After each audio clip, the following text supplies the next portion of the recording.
Tarde recibimos en los estudios centrales a gente que forma y que trabaja de alguna manera con la Asociación Juan 23. Recordamos que es una entidad que facilita todo tipo de apoyos a personas con discapacidad intelectual, desde fomentar el desarrollo integral, velar por sus derechos, apoyar a familias e incluso también promover actividades reales y positivas en la sociedad. Bueno, pues tienen un proyecto que nos ha parecido muy interesante, se llama Proyecto 12 meses, 12 derechos, y el pasado mes de septiembre lo han dedicado a tener una buena atención médica, una buena atención de salud. Por eso vamos primero a saludar a nuestros invitados. Está con nosotros Cayetana Cobian, que es psicóloga de la Asociación Juan 23. Cayetana, ¿qué tal? Muy buenos días. Hola, buenos días. Le acompaña también Daniela, ¿no? Daniela García.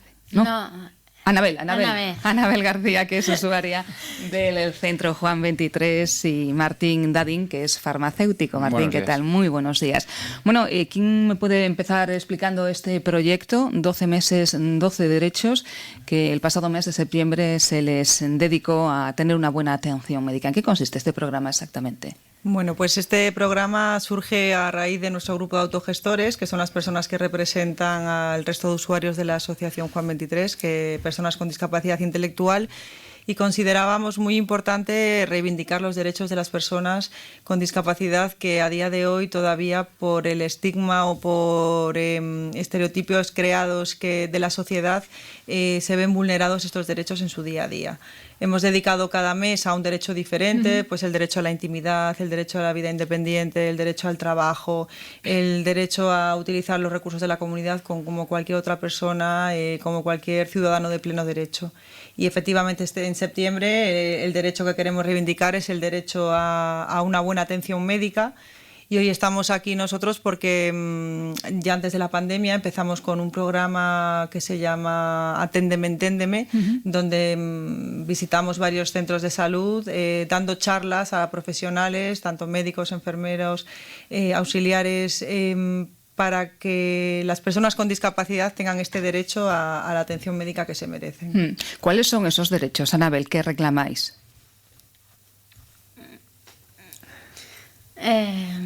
Anabel, si me permites, ella quería contaros un poquito qué es lo que hablábamos en ese proyecto de Aténdeme, Enténdeme, ¿no? Este derecho, ¿no, Ani, de que queréis una buena atención médica? Sí, cuéntale un poquito. Sí.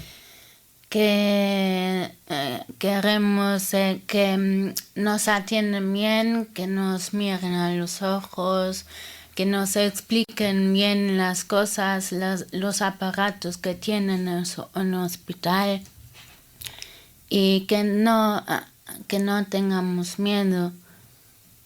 Sí.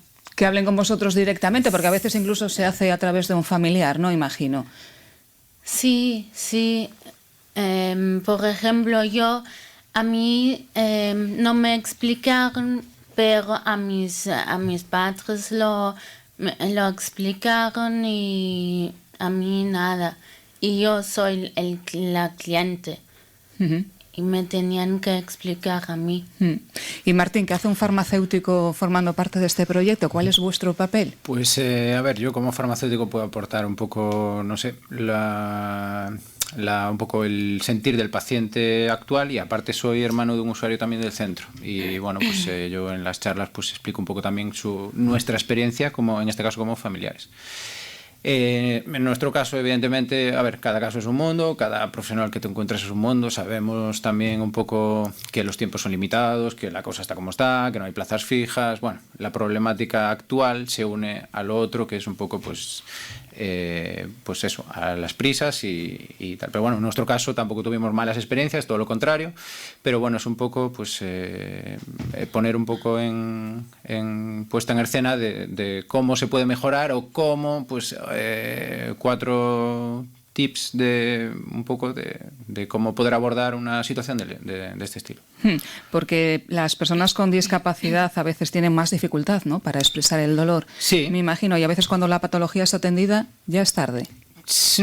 Tarde o ya es más grave el problema. O ya es más grave, sí, es un poco a veces el sentir del familiar siempre va a ser más de lo que es el paciente. Hablo en este caso de mi madre, pues por el instinto de sobreprotección de mi hermano, y bueno, al final es un poco ya no es que no se ha cogido a tiempo, que no es el caso, ¿no?, que es tal, pero sí que es un poco cómo identificar el problema más exactamente. es un poco hacer un diagnóstico correcto, hacer preguntas al paciente directamente a través de pictogramas. A veces, bueno, él en concreto tiene un problema de que no se explica bien, tiene miedo a equivocarse y se retrae un poco. Entonces, bueno, pues un poco, pues en su caso, pues le viene bien una toma de contacto previa, un poco de confianza con el especialista. Me imagino que no están tranquilos tampoco, efectivamente, ¿no? sí, es un poco pues mejorar esos pequeños aspectos que a veces por tiempo, por saturación de agendas no se puede. Por ese tipo de limitaciones, Cayetana, me imagino que acuden menos al médico de lo que deberían. Muchísimo menos.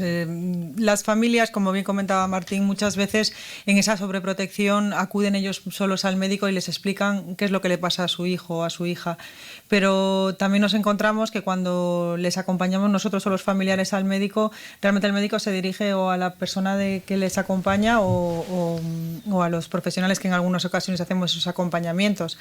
Entonces, sí que es verdad que acuden menos pues por miedo a esos aparatos que habla Anabel, sí, ¿no? Ellos necesitan esa explicación previa, que les anticipen qué es lo que va a pasar, necesitan saber a qué tipo de médico van, pues ya sea al ginecólogo, ya sea al podólogo, pues porque en muchas ocasiones el miedo, si a todos nos da miedo que nos hagan una resonancia, te encuentras con una máquina grande en la que no sabes qué va a ocurrir, pues de alguna manera necesitamos saberlo. Me imagino también pedís que utilicen un lenguaje sencillo. Ya nos cuesta a nosotros a veces, ¿no?, entrar en el lenguaje médico, para ellos me imagino que también es algo a tener en cuenta. En muchas de las charlas que fuimos, ¿verdad, Anabel? Una doctora le agradecía, te agradecía, sí, a ti, Ani, sí, le decía gracias porque yo ahora te entiendo un poquito más, ¿no? Sí. Muchas veces el desconocimiento ante una persona con discapacidad intelectual.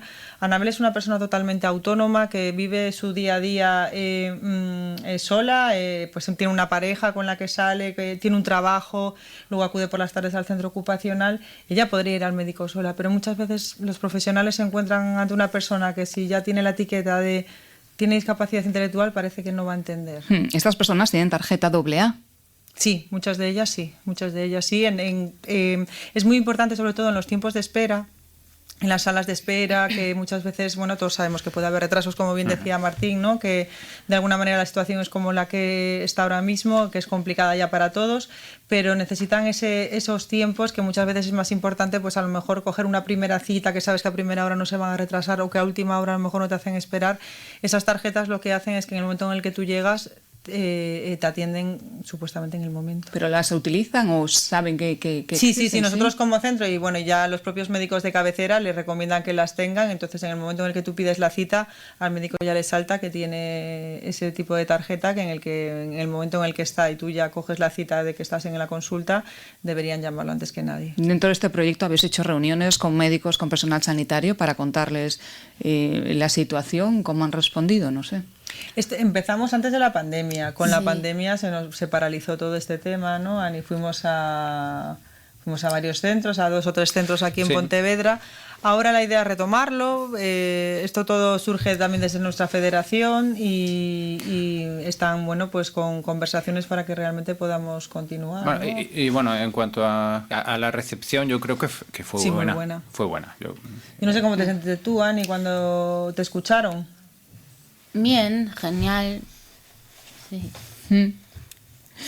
Bueno, pues tenemos que dejarlo aquí, no tenemos más tiempo. De todas formas, Anabel, muchísimas gracias por estar aquí con nosotros hoy en la radio. También Cayetana Cobian como psicóloga de la Asociación Juan 23 y a Martín Dadín como farmacéutico y también como familiar de una persona con discapacidad. Muchísimas gracias y enhorabuena, verdad, por este proyecto. El próximo mes que acaba destinado a sanidad, fue en septiembre, ¿no? El próximo mes todavía estamos en ello, pero bueno, consideramos que va a ser muy importante el derecho a la vida independiente.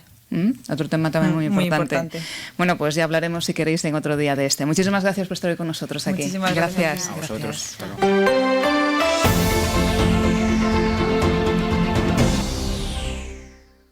¿Qué día más espléndido?